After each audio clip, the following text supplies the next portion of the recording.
So to throw a bowl on the wheel, you guys, like I said, you're going to need to have, can you actually hear me? I can hear you. I'm not sure if it's picking up on my phone, but... Okay, probably. So to throw a bowl or a plate, you're going to need a little bit more clay. I didn't get that very good center when I threw it down, but that's okay. We'll get it back. And the reason, like I said, that you want a little more clay is because you have a tendency to throw them a little bit thicker and then trim them down. Now, ideally, you really should be throwing on a bat.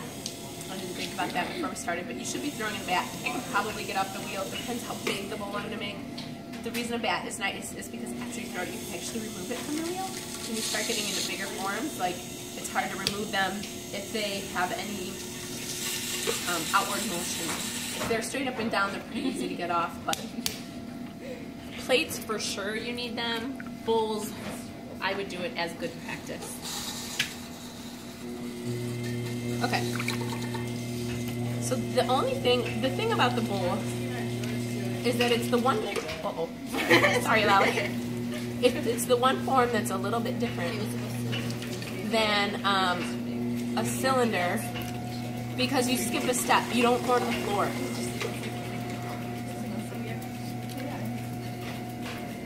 So you're going to cone up and mound down just like you do for your cylinder. It's a little bit more clay though, so you got to put a little more lean on it than you guys are used to. Maybe you guys should watch for a minute. I was just talking about how you got to put a little more lean on it, so check out the way I got my elbow in my gut, right? And I am not using my muscles. If I was using my muscles, I couldn't talk like this. Well, you know what I mean? I would be too strained to be able to talk. Not that I sound good, but I would be out of breath, and I'm not. So I am using the strength from my elbow, and I'll start using when you get, hi Jorland's not here. Thank you. As I start using more clay, I start using different body parts to do things. Like when I'm going to mound down, instead of just using this part, I got a lot of clay, so I use my whole arm, and that way I can really get it down quickly. So I can move quite a bit of clay without being out of breath. Okay? So let me do it one more time just to show you guys, okay? So again, gut is all the way like into my stomach. I am leaning on that clay. I'm getting my little swimming pool because I made it too flat when I mounted it down.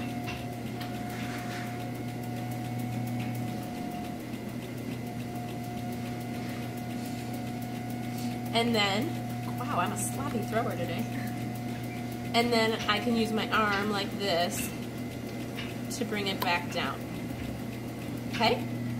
All right. So, a little bit different because you guys are not used to using so much clay. All right, now, and I'm gonna gotta kind of, now that I taught you to throw an A cylinder with a 1/4 inch floor and a 1/4 inch wall, you have to let that go and understand that what you're going to be doing now is a lot thicker. And actually, I should have had you guys get me some ribs. Juliana, do you know the wood ribs that have like the curves on them for throwing bowls? Could you get me one of those, please? So when I go to open the form, I'm also going to open it a little bit differently because when I open it for a cylinder, I use the tip of my finger and I push down because I'm trying to go straight down. This time I'm trying to get the curve, so I'm going to let my fingers go a little bit flatter. That's perfect. Thank you. Thank you. So I'm going to allow my fingers to be a little bit flatter. And instead of going down to a 1/4 of an inch, I'm going to leave it like an inch thick. Especially because part of your requirement is that you have to have a foot that's deep enough that you can hang it, you know, with a string. So I'm going to go for something more like that in terms of thickness. Alright, so now I skip the entire step of forming the floor, and I'm going to begin my pulls.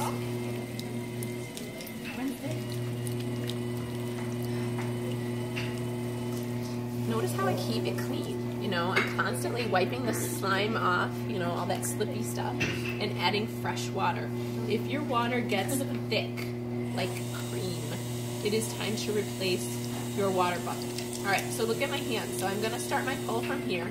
Wipe that out so you can see. I'm gonna keep my hands a little more shallow, and when I'm moving a lot of clay, instead of on the outside, instead of just using my fingertips, I usually drop down to my knuckle because it's a little bit stronger on the outside, and I can really kind of grab it, okay? So look at how I'm gonna tuck my elbows in. I am gonna get that finger ridge, but I'm using kind of the side of my finger.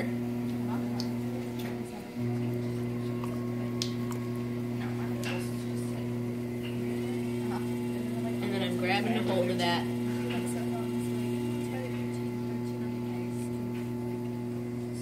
And lifting up.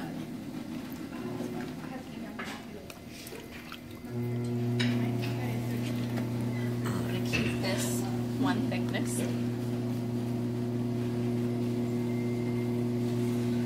Again. And I want it to stay somewhat thick down here, because if I get this in too far, then when I get the bowl coming out, it just wants to collapse. So understand, like, what that's going to look like in cross section is you're going to have a rounded interior and a square exterior. So you're going to have a lot of thickness in those corners. That's what you need. You need it to be like that.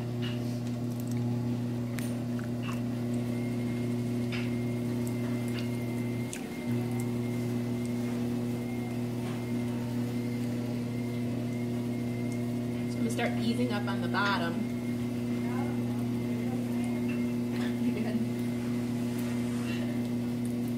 And check again where my head is located.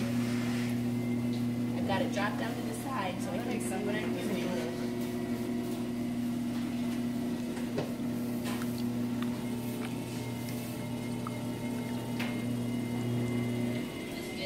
Yeah.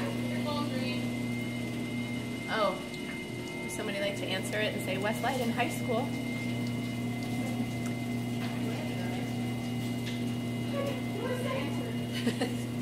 Stephanie's all over it. It's probably a wrong number.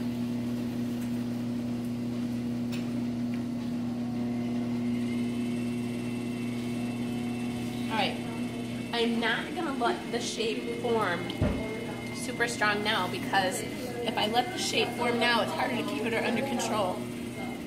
What, Stephanie?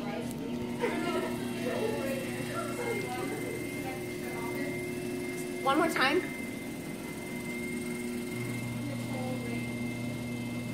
From who? From where? Who are they looking for? Just hang up. It's the wrong number. We didn't know what it means.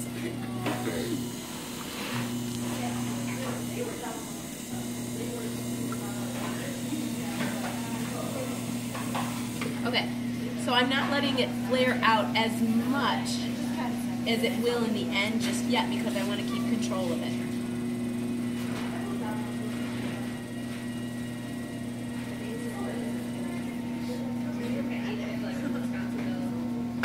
So I've got it pretty thin now where I want it. And so now I'm going to start allowing it to gradually come out and to really make a nice interior shape. I like using a wooden rib like this, and then doing that like a little extra. And you want to get them wet, but you don't want to leave them soaking in the water. And then you're going to use it on this side, not this side, because if you use it on this side, it'll jab it, right? So you want it to flow with it.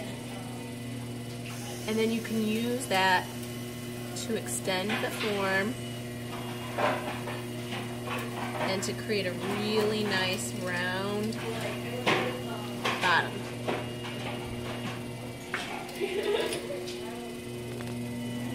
Now, I don't know how open you guys want the bowl to be. If it's a serving bowl, like, you know, a fruit bowl, you probably want it a little wider.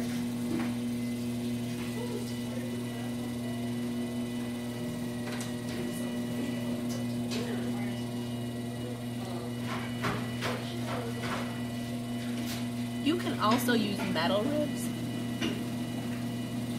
if you are comfortable with them. I like metal ribs, but I prefer for this, I prefer these rounded wood ones.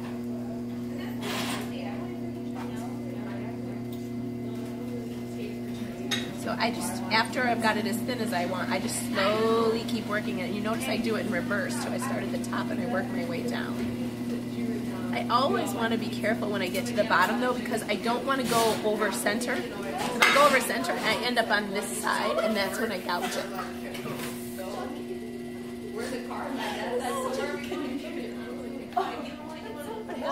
My hair got eaten. Oh my goodness.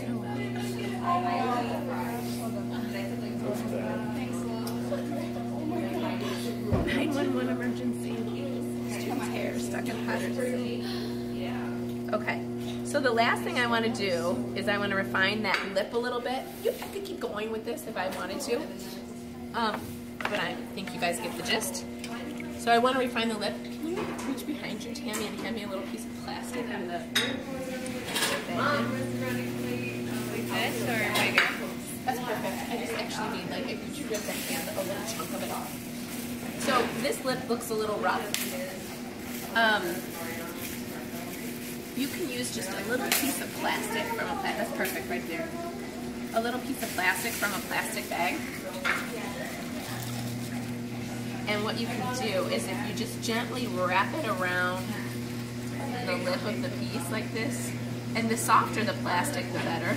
I am not applying a lot of pressure. I'm just sort of hugging that form, and I get just a really nice, soft, rounded lip. Okay? So I definitely want to take all my water out of this so it's not sitting in there. If I drip in there. And then I can save this bowl and then we can do a demo of how to trim it later. But look at how thick it is, you know, on the bottom still. And I'm not going to undercut it or anything like that right now. The only thing I'm going to want to do is wire underneath it. You always want to wire it even if it is on a bat, because what happens to clay as it dries? Cracks? Hopefully not. Shrinks. Shrinks. But if it's affixed to the bat and you didn't give it a way to, you know, shrink up from the bat, it will. So you want to wire underneath it. You want to wire underneath it. And then you want to take the bat off, okay? Now, when you're waiting to trim it, let it sit for a day. As soon as the lip is firm enough that you can flip it so that the foot can dry and then you can trim it, okay? Ta-da!